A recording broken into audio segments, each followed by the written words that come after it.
જે અવતાર કાર્યો કરવાના હતા એ હજી બાકી હતા. ભાગવતના ગૂઢ અર્થોને પ્રગટ કરવાના હતા, બ્રહ્મ સંબંધનો મંત્ર પ્રગટાવી શરણાગતિનો માર્ગ પ્રગટાવવાનો હતો અને સેવા માર્ગ જગતને બતાવવાનો હતો.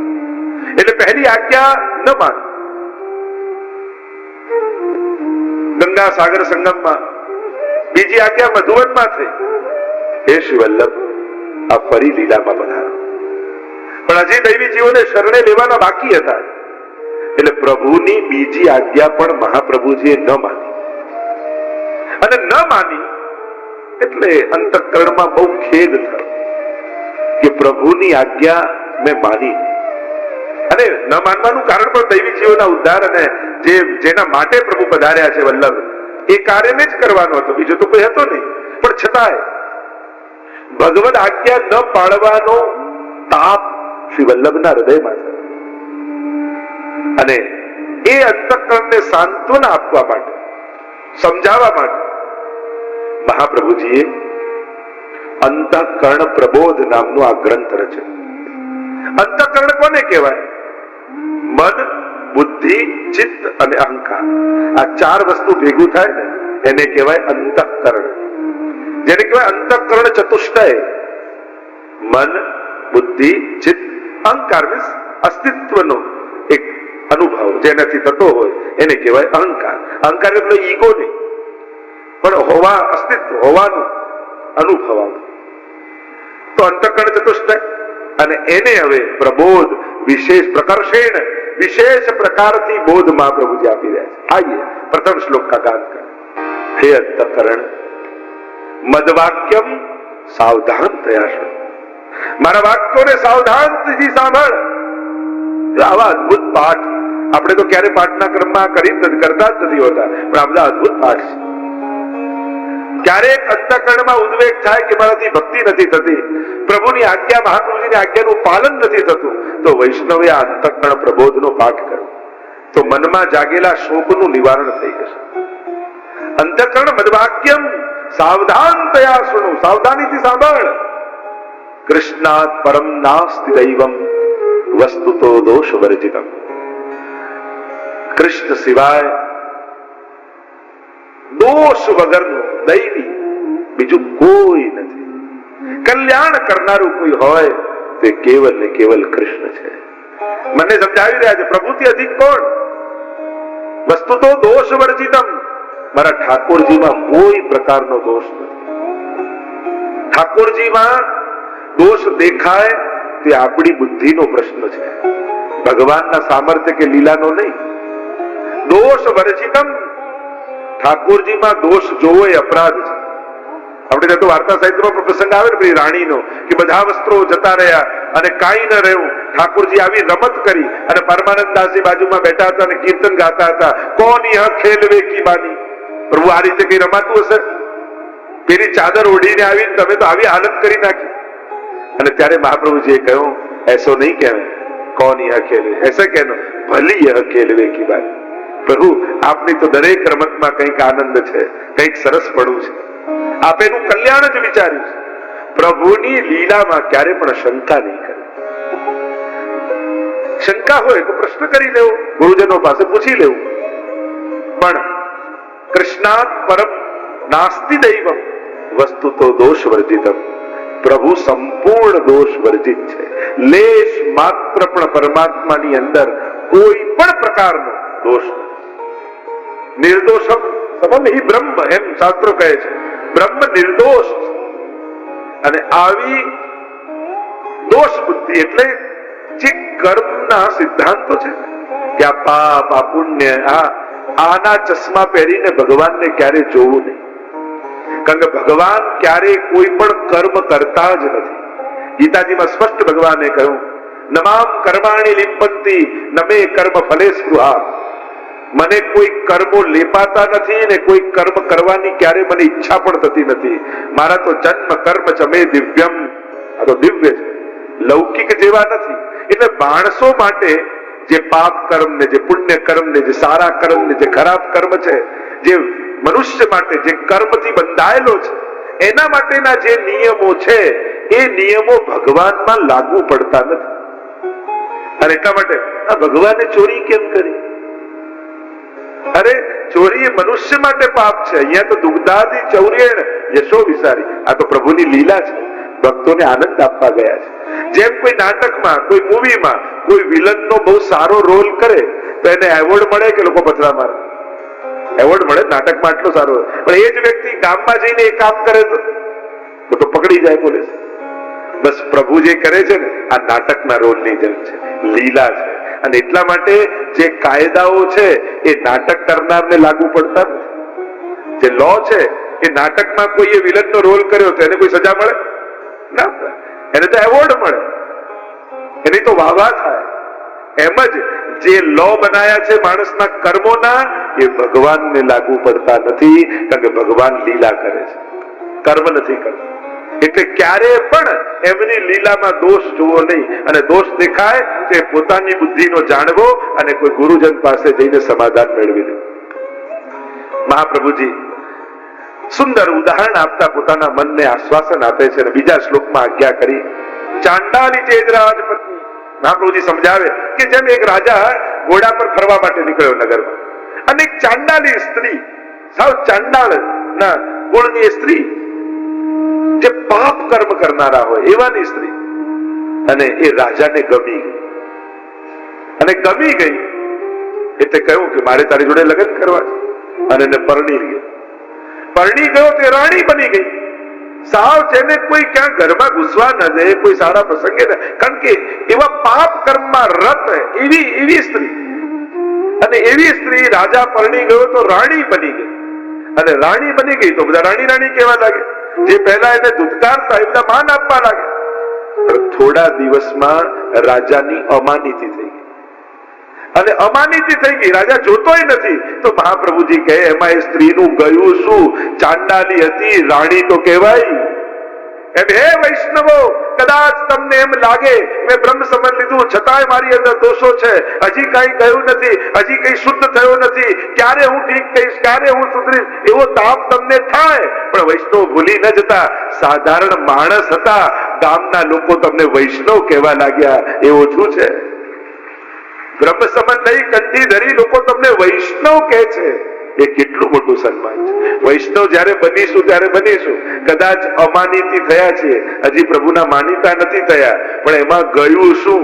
ક્યાં જીવ હતો હજારો દોષોથી ભરેલો, અને મહાપ્રભુજીએ બ્રહ્મ સંબંધ આપી ક્યાં વૈષ્ણવના પદમાં બેસાડી દીધો. એ તો આપણું સન્માન જ છે. અને એટલા માટે હે જીવ, તું તાપ ન કરીશ, ક્લેશ ન કરીશ, મનમાં ખેદ ન કરીશ. તને ક્યાંથી ક્યાં લઈને મહાપ્રભુજી કહે ઠાકોરજીએ બેસાડી દીધો છે. એમ હે અંતઃકરણ, કદાચ તારા મનમાં ખેદ છે, પણ તું ઠાકોરજીની રાણી છું એ ભૂલું. અને એટલા માટે મહાપ્રભુજી સમજાવતા ત્રીજા શ્લોકમાં આજ્ઞા કરે સમર્પણાદહમ પૂર્વમ ઉત્તમ કિમ સદા સ્થિત. સમર્પણથી પહેલા એવો તો તું કઈ ઉત્તમ અવસ્થામાં હતો કે હવે તને તાપ થાય છે? કામ અમાધમતા ભાવ્યા પશ્ચાત આપો એ તો ભવે. હવે પહેલા જે અવસ્થા હતી એના કરતા ઉત્તમ અવસ્થામાં આવ્યો, તો હવે તાપ કેમ કરે છે? ઠાકોરજી નિશ્ચિત તારા પર કૃપા કરશે. પહેલા કરતા તો અનેક ગણી ઉત્તમ સ્થિતિ તને પ્રાપ્ત થઈ છે. એમ કહીને ચોથા શ્લોકમાં મહાપ્રભુજી આજ્ઞા કરે. સુંદર વાત સમજાવતા મહાપ્રભુજી આજ્ઞા કરે સત્ય સંકલ્પતો વિષ્ણુ નાન્યથાતુ કરીષ્યતિ. પ્રભુ સત્ય સંકલ્પ વાળા છે, અને એટલા માટે ભગવાન ક્યારે પણ પોતાના વચનોથી ફરવાના નથી. જે ભગવાને ગીતાજી ભાગવતજીમાં વચન આપ્યા છે, જે વચન બ્રહ્મ સંબંધ સમયે શ્રીનાથજીએ મહાપ્રભુજીને આપ્યા છે, તને એમ લાગે છે કે પ્રભુ મને છોડીને જતા રહ્યા. પ્રભુ તો સત્ય સંકલ્પ વાળા છે, ક્યારે પણ પોતાના વચનોથી ફરી જનારા નથી. ગીતાજીમાં જે કહ્યું અનન્યા ચિંતયતો મામ યે જનઃ પર્યુપાસસે તેષામ નિત્યાભિયુક્તાનામ યોગક્ષેમં વહામ્યહમ. એનો યોગ અને ક્ષેમ હું કરું છું. તારા બધા પાપોને હું માફ કરીશ. અપી ચેત સુદુરાચારો ભજતે મામ અનન્ય ભાગ સાધુરેવ સમંતવ્યો. એને સાધુ જાણવો. આવા તો અનેક વચનો ગીતાજીમાં પરમાત્માએ કહ્યા છે. પ્રભુ ક્યારે પણ પોતાના વચનોથી ફરશે. બ્રહ્મ સંબંધ સમયે જે વચન આપ્યા, તારા તને ક્યારે છોડીશ નહીં, તારા હાથની સામગ્રી સ્વીકાર કરીશ, તારા ઘરે પ્રગટ સ્વરૂપે બિરાજીશ. પ્રભુ ક્યારે ફરવાના નથી. અને એટલા માટે આજ્ઞૈવ કાર્યા સતતમ, એટલે જે આજ્ઞા મળી છે પ્રભુની એને તું પાલન કર. જે પ્રભુએ કહ્યું છે એને પાળ, નહીં તો સ્વામી દ્રોહો અન્યથા ભવે, નહીં તો સ્વામીનો દ્રોહ થયો કહેવાશે. મહાપ્રભુજી પોતાના અંતઃકરણ, કારણ કે હજી દૈવી જીવોના કૃપા કરવાની બાકી છે, સ્વીકાર કરવાના બાકી છે, અને પ્રભુની આજ્ઞા થઈ ગઈ છે કે આવી જાઓ. તો મહાપ્રભુજી સમજાવે છે કે પ્રભુએ જેમ કહ્યું એમ કહ્યું, પોતાને તૈયાર કરી રહ્યા છે હવે નિત્ય લીલામાં પધારવા માટે. અને નહીં પાડે તો સ્વામીનો દ્રોહ કયો કહેવાશે. બે આજ્ઞા નથી પાડી, માનો સ્વામીનો દ્રોહ થાય. આગળ મહાપ્રભુજી આજ્ઞા કરતા કહે, આજ્ઞા પૂર્વતું યા જાતા ગંગા સાગર સંગમે. મહાપ્રભુ કે પહેલી આજ્ઞા ગંગા સાગરમાં ત્યાં થઈ. દેહ કઈ થઈ? બે આજ્ઞા. દેહ દેશ પરિત્યાગ, દેહનો ત્યાગ કરો અને આ ભૂતલનો ત્યાગ કરો. તો આજ્ઞા પૂર્વતું યા જાતા ગંગા સાગર સંગમે યાપી પશ્ચાત મધુવને ન કૃતમ તદ્વયમ મયા. અને બીજી આજ્ઞા મધુવનમાં મહાપ્રભુજી બિરાજતા હતા ત્યારે ઠાકોરજીને થઈ કે હવે નિત્ય લીલામાં પધાર. જો એમ જોવા જાવ તો એક તો બ્રહ્મ સમન સમયની આજ્ઞા, બીજી મને પાઠ પધરાવો, મારી સેવા જગતમાં પ્રગટ કરો, એ પ્રભુની આજ્ઞા. અને આ ત્રણ આજ્ઞાઓ આ બધી પ્રભુની સાક્ષાત મહાપ્રભુજીને થયેલી આજ્ઞાઓ છે. દેહ દેશ પરિત્યાગ તૃતીયો લોક ગોચર. અને કહ્યું ત્રણ આજ્ઞા છે. એક તો દેહનો ત્યાગ, બીજો દેશનો ત્યાગ, અને ત્રીજો સંસારનો ત્યાગ. આપ સંન્યાસ ધારણ કરો. આ ત્રણ આજ્ઞા મહાપ્રભુજીને ઠાકોરજીની થઈ. ત્રણ વાર આજ્ઞા જુદા જુદા સ્થાનોમાં થઈ. મહાપ્રભુજીએ બે આજ્ઞા ન માની અને હવે ત્રીજી આજ્ઞા થઈ એટલે મહાપ્રભુજી સંન્યાસ ગ્રહણ કરે છે, ત્રિદંડી સંન્યાસ. 40 દિવસ સુધી મૌન વ્રત ધારણ કરી ગંગાજીના તટ ઉપર એક કોપીને ધારણ કરીને મહાપ્રભુજી બિરાજ્યા છે, મૌન લઈ. અને રથયાત્રાના દિવસે મહાપ્રભુજી નિત્ય લીલામાં પધારે છે. આખું જીવન ચરિત્રમાં વર્ણન આવે છે. તો દેહ ત્યાગ, ક્યાં દેહનો ત્યાગી, બીજો દેશ ત્યાગ અને ત્રીજો સંસારનો ત્યાગ, સંન્યાસ.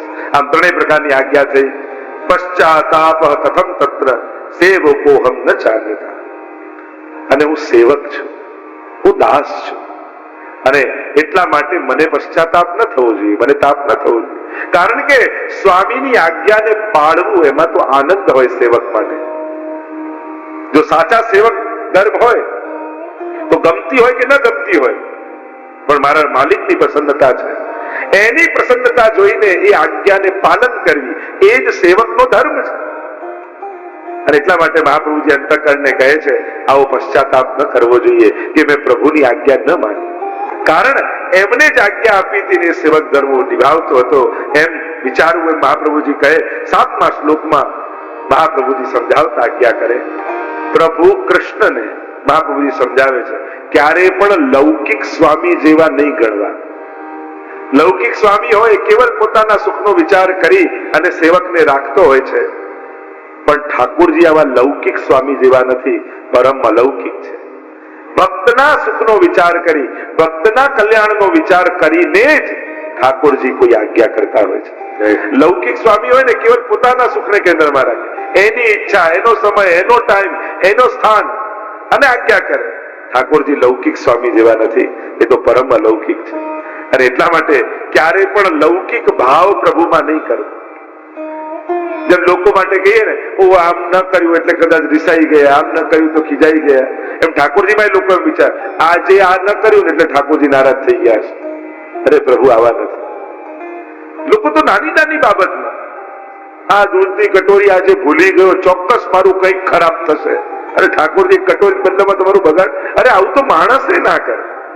તમે વિચારવા જાઓ કોઈને દૂધની વાટકી ના આપે તમારું બગાડી નાખે, આવું તો માણસે ના કરે. તો આપણા પુષ્ટિ પુરુષોત્તમ આવું કરે? ક્યારે ન કરે. એમને ક્યારે લૌકિક છે એટલે તમારી નાનકડી ભૂલની કોઈ મોટી સજા આપે, આવું દેવતાઓમાં હોય, ઠાકોરજીમાં ન હોય. એટલે પ્રભુ પ્રત્યે ક્યારે પણ આવો ભય નહીં રાખો કે પ્રભુ મારું ક્યારેક અહિત કરી નાખશે. આપણે જીવનમાં એટલા પાપ કરી જ નથી શકતા કે જે કૃપાને આડે આવી જાય. પ્રભુની કૃપા તો બહુ મોટી છે, ખૂબ મોટી છે. કોઈ એવું કહી જ ના શકે કે મેં જીવનમાં એટલા પાપ કર્યા કે મારા પર કૃપા થઈ જ ના શકે. પ્રભુ કે મારી કૃપા તો અનંત ગણી વિશાળ છે, તું એટલા જીવનમાં પાપ ઈચ્છે તોય કરી શકતો. આમ લૌકિક સર્વ સમર્પિતમ ભક્ત્યા કૃતાર્થોસી સુખી ભવ. મહાપ્રભુજી સુખી થવાનો મંત્ર આપે છે. પકડી રાખીશ તો દુખી રહીશ, ધરી દઈશ તો સુખી થઈ જઈશ. સર્વ સમર્પિતમ ભક્ત્યા, સર્વનું સમર્પણ કરી દે અને કૃતાર્થોસી સુખી ભવ, આશીર્વાદ આપે છે ભવ થા સુખી થા. સર્વ વસ્તુનું સમર્પણ કરીને તું સુખી થઈ જાય. પોતાની હમતા મમતા ખસેડી ઠાકોરજીનું માલિકપણું માનીશ ને તો જ સુખી થવાનો આ એકમાત્ર ઉપાય છે. કારણ કે ત્યાગે સ્વાગે, ત્યાગાત શાંતિ ભવિષ્ય. ગીતાજીમાં કહ્યું ત્યાગથી જ શાંતિ આવે. અને ત્યાગ એટલે વસ્તુને છોડી દેવું પુષ્ટિ માર્ગમાં નથી. ત્યાગ એટલે વસ્તુને પ્રભુના ચરણોમાં ધરી દેવી. વસ્તુથી ભાગવું નથી, વસ્તુથી બચવું નથી, પણ એ વસ્તુને પ્રભુને ધરી એનો પ્રસાદ બનાવીને એનો ઉપયોગ કરવો છે. ભોગવવું નથી, ભોગ ધરવું છે. બસ આ જ ફરક છે. એક ભોગવવાની વૃત્તિ વાળો હોય, એક ભોગ ધરવાની વૃત્તિ વાળો. છોડો તો સારું. એટલે એક શિષ્ય ને ગુરુની કથા આવતી ને કે ગુરુ અને શિષ્ય જતા હતા વનમાંથી, અને વનમાંથી ગામમાં પહોંચવાનું હતું અને સાંજ પહેલા પહોંચી જવાનું હતું. અને ગુરુજી ક્યાંક ઉભા રહ્યા તો એમના હાથમાં સોનાની ઈંટ એમને દેખાઈ. અને જોયું આ તો સોનાની ઈંટ. જોયું કે શિષ્ય જોતો તો નથી ને, કારણ કે એની આગળ ત્યાગનો ઉપદેશ હું આપું છું, હું લઉં એની સામે તો કેવું લાગે. અને એટલા માટે છાનામાના ઈંટ લીધી ને અંદર મૂકી દીધી જોલીમાં, અને જોલીમાં મૂકી દીધી. અને શિષ્યને કહેવાના કે ચલ ચલ ચલ ચલ, અંધારું થાય એ પહેલા આપણે ગામમાં પહોંચી જઈએ. ચલ જલ્દી, ઉતાવળે ચાલ, કેમ ધીમો ધીમો ચાલે જલ્દી. એટલે શિષ્યને થયું કે ક્યારે અમને તો ઉતાવળ થઈ નથી, ગામમાં પહોંચી કરશે શું? આવી ઉતાવળ કેમ આવે છે? આવી ચિંતા એમના ચહેરા પર કેમ દેખાય છે? ચોક્કસ કંઈક ગડબડ છે. અને ક્યાંક થોડો સમય થયો કે અહીંયા અલ્પાહાર કરી લઈએ. જોલો મૂક્યો ને અલ્પાહાર કરવા ફળાદી લેવા માટે ગુરુજી ગયા અને એને જોલી ચકાસી. શિષ્ય સોનાની ઈંટ નીકળી અને સમજાયું કે આ ચિંતા આની થઈ છે. આજ સુધી ક્યારે ઉતાવળ નહીં ગામમાં પહોંચવાનું, આજે આટલું લઈને ફેંકી દીધું. ગુરુ અલ્પાહાર કરીને આવ્યા, ઝોલો લીધો, ચાલ જલ્દી જલ્દી જલ્દી આપણે પહોંચી જઈએ ગામમાં. ગુરુજી ચિંતા તો ત્યાં ફેંકી દીધી, હવે કોઈ ઉતાવળ નથી. કેમ, શું કર્યું? આ ઈંટ હતી ને મૂકી દીધી, જેને કારણે ઉતાવળ થતી હતી એ તો હું ત્યાં ફેંકીને આવી ગયો. ત્યાગાત શાંતિ ભવિષ્યથી કહ્યું કે હવે કોઈ ઉતાવળ નથી, અહીંયા જ રોકાઈ જઈએ. મૂળ વાત એ જ છે, ચિંતા શેની થાય છે? બીજાના ઘરમાં કઈ પડ્યું એની થાય? જ્યાં મારાનો ભાવ છે ચિંતા ત્યાં છે. અને એટલા માટે મહાપ્રભુજી સમજાવે છે, સર્વ સમર્પિતમ ભક્ત્યા, બધું જ સોંપી દે, એને ધરી દે. અને એને ધરી દઈશ પછી એ પ્રસાદ બનાવીને તારું બધું જ સાચવશે. કારણ કે આપણે જે મહોભાવ રાખીએ ને કે આ ઠાકોરજી આપેલું છે તો કેટલું સાચવીએ, એમ ઠાકોરજી પણ આ વૈષ્ણવે આપેલું છે એટલે આપણી વસ્તુને વૈષ્ણવે ધરી છે એટલે સાચવીને ઠાકોરજી જ રાખે છે. પ્રભુને એની ચિંતા હોય, અને જેની ચિંતા કરનારો ઠાકોરજી બેઠો હોય એ પોતાની ચિંતા કરે. તો અર્જુનના પ્રસંગમાં કહેતા ને કે ભીષ્મજીએ જયારે પ્રતિજ્ઞા લીધી કે કાલે અર્જુન જોડે ભયંકર યુદ્ધ કરીશ, અને ભગવાનને થઈ ચિંતા, અરે મારા અર્જુનને મારી ના નાખે. પાંડવોને ભેગા કર્યા અને મંત્રણા કરે છે, અડધી રાત થઈ ગઈ. મંત્રણા કરતા કરતા પ્રભુની દ્રષ્ટિ પડી કે બધા પાંડવો બેઠા છે ને અર્જુન ક્યાં છે? પૂછ્યું ક્યાં છે? એ તો સુઈ ગયો છે. અને પ્રભુને આવ્યો ગુસ્સો, એના માટે અમે જાગી છે ને સુઈ ગયો છે, હમણાં જોઉં. દોડતા દોડતા પ્રભુ આવે અર્જુનની છાવણીમાં અને ઘસ ઘસાટ નસકોરા બોલાવતા અર્જુન તો સૂતો હતો. પિતા ખેંચ્યું, ઉભો થા. અરે પ્રભુ અડધી રાત આપ અહીંયા કે? અરે તું સુઈ ગયો છો? હા પ્રભુ, તારા માટે ચિંતા કરી. તને ખબર છે ભીષ્મજીએ શું પ્રતિજ્ઞા? હા, મારી જોડે ભયંકર યુદ્ધ કરવાના છે. હવે તારી ચિંતા કરીને અમે જાગીએ છીએ, તું સુઈ ગયો છે. અર્જુને હાથ જોડીને કહ્યું કે જેની ચિંતા કરવા માટે ભગવાન જાગતા હોય એને પછી પોતાની ચિંતા કરવાની રહેતી જ નથી. એ તો મૂર્ખ કહેવાય જો પોતાની ચિંતા કરે, કારણ કે જેની ચિંતા ઠાકોરજી કરી રહ્યા. પ્રભુ આપ મારી ચિંતા કરો છો એટલે હું નિશ્ચિત છું. જેટલા બેઠા બધાને જાણે મહાપ્રભુજી આશીર્વાદ આપે, બધું સમર્પિત કરીને સુખી થઈ જાય. પ્રભુને ધરી દે, પ્રભુનું માની લે, પ્રભુનું આપેલું સ્વીકારી લે. મારી બુદ્ધિ, મારી મહેનત, મારી હોશિયારી, પોતાની મહેનતને યાદ કરીને રહેશો તો બંધન કરતા થઈ જશે. પ્રભુનું આપેલું માનશો તો પ્રસાદ બની જશે. અને પ્રસાદ બંધન કરતા ન હોય. આપણે જમવાના રિવાજ નથી, આપણે ત્યાં તો પ્રસાદ લેવાનો રિવાજ છે. પ્રભુએ આપ્યું એ પ્રભુની પ્રસન્નતા. મારો ઠાકોરજી આમાં રાજી છે એટલે હું સ્વીકારું છું. પ્રભુએ આપ્યું. આગળ મહાપ્રભુજી બહુ સુંદર રીતે સમજાવે છે. કે આ દેહ પ્રભુએ પ્રભુની સેવા માટે આપ્યો, પ્રભુની આજ્ઞામાં રહેવા માટે આપ્યો, અને હજી આ દેહમાં આટલી મમતા છે આપણી કે આપણે જેને જેના માટે આપ્યો છે એને એના માટે સોંપી નથી દેતા. અને મહાપ્રભુજી આજ્ઞા કે પ્રોઢાપી દુહિતા યદ્વત સ્નેહાન પ્રેષ્યતે વર તથા દેહે ન કર્તવ્યમ વરસ્તુષ્યતિ નાન્યથા. પ્રોઢાપી દુહિતા, જેમ કોઈ એક માની દીકરી હોય અને માને એટલી બધી વાલી છે, એકની એક દીકરી, કે દીકરી ધીમે ધીમે મોટી થઈ ગઈ, લગ્નને લાયક થઈ ગઈ, પણ માને એટલી બધી વાલી છે કે એને બીક લાગે છે કે જો આને પરણાવી દઈશ ને તો આ જતી રહેશે ઘર છોડી, મારાથી દૂર જતી રહી જશે. અને એ બીકે મોહને કારણે દીકરીને પરણાવતી જ નથી. યદ્વાત સ્નેહાન પ્રેષ્યતે વર. હવે ગામના લોકોએ નિંદા કરી કે હવે આટલી દીકરી મોટી થઈ ગઈ, ઉંમર થઈ ગઈ છે, હવે તો વિવાહ કરાવ. અને બધાએ બહુ કહ્યું એટલે શરમ લાગી, એટલે એક સારો છોકરો ગોત્યો, પરણાવ્યું, અને પરણાયા પછી પતિને કહ્યું કે સમય થશે ને ત્યારે એનું આણું કરાવીશું, હમણાં તમે જાઓ. પતિને મોકલી દીધો, પણ પ્રેમને વશ, મોહને વશ થઈ એની દીકરીને પતિ પાસે વળાવતી જ નથી. ન પ્રેષ્યતે વર. અને જો નથી વળાવતી તો દીકરીનું અહિત કરે છે અને પતિને પણ નારાજ કરે છે. એ મહાપ્રભુજી આપણને બધાને સમજાવે છે કે તમે દેહ રૂપી દીકરીને બ્રહ્મ સંબંધ લેવડાવી ઠાકોરજીને પરણાવી દીધી, પણ એટલો મોહ ન રાખો, હવે એને સેવામાં વળાવી દો, તો જ આ દેહનું કલ્યાણ છે, તો જ પ્રભુની પ્રસન્નતા છે. પણ આપણો મોહ એવો છે કે આ દેહ રૂપી દીકરીને પ્રભુની સેવામાં વળાવતા નથી. હજી એની મોહનમાં આસક્તિ છે, હજી એની લાલસાઓ છે, હજી આ કરવાનું છે, આમ કરવાનું છે, સેવા કેમ સચવાશે, ઠાકોરજી ઘરે કેમ રહેશે, મારાથી નહીં થાય. આ બધી દેહની રહેલી મમતાઓ છે.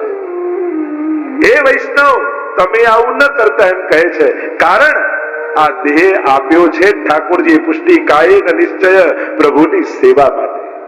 બ્રહ્મ સંબંધ આપીને એના લગ્ન કર્યા, હવે તો આ દેહ પણ સાસરે જવા માંગે છે.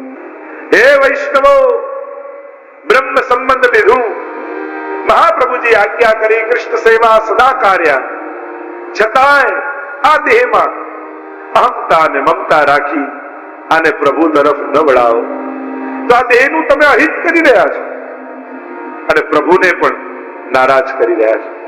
કારણ કે એને